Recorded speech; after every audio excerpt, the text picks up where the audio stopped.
என்ன தான் கிச்சனை ரெகுலராக அரேஞ்ச்மெண்ட் பண்ணி வைக்கிறது நானாக தான் இருக்கும். ஆனால் அதே மாதிரி பார்த்திங்கன்னா நானே தான் திருப்பி அந்த மிஸ்டேக் பண்ணுவேன். காலையில் வந்து பசங்களுக்கு லஞ்ச் பேக் பண்ணுற அவசரத்தில் நானே வந்து மாற்றி அதெல்லாம் வச்சுட்டு திருப்பி ஈவினிங் மேலே இது ஏன் இங்கே வந்துச்சு சொல்லிட்டு நானே யோசிச்சுட்டு இருப்பேன். என்ன மாதிரி யாரெல்லாம் இருக்கீங்கன்னு சொல்லிட்டு கமெண்ட் பண்ணுங்கள். அப்படியே யோசிச்சுட்டே பார்த்தீங்கன்னா இன்றைக்கி ஈவினிங் வந்து மாவு அரைக்க போயிருந்தேன். அதுவும் அரைச்சிட்டு வந்து வச்சுட்டேன். ஸோ அதை வச்சேன்னா இந்த ஒரு வாரத்துக்கு நல்ல ஒரு கன்வீனியண்ட்டாக இருக்கும்னு சொல்லிட்டு அதே மாதிரி இந்த இட்லி பொரி பார்த்திங்கன்னா எனக்கு வந்து ரொம்பவே ஹெல்ப்ஃபுல்லாக இருக்கும். மார்னிங்கில் வந்து டக்குன்னு அவள் சாப்பிடக்கூடிய ஒரு விஷயம் அப்படி பார்த்தீங்கன்னா தோசை சுட்டு மிளகு பொடி வச்சா தான் கொஞ்சம் ஈஸியாக சாப்பிட்டு போயிடுறா.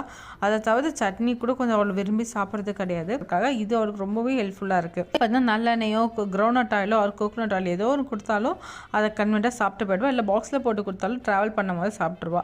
ஸோ நம்ம சின்னதாக இருக்கும் போது தான் இந்த மாதிரி ஏதோ ஒரு ஹெல்த்தியாக நம்ம அவங்ககிட்ட கொடுத்து மிரட்டியோ எப்படியோ வந்து ஊட்டி கன்வின்ஸ் பண்ணி ஏதாச்சும் பண்ணி நம்ம சாப்பிட வைக்க முடியும். என்னால் முடிஞ்ச வரைக்கும் அவர் கன்வீனியண்ட்டாக ஹெல்த்தியாக நான் கொடுத்துட்டு வரேன்.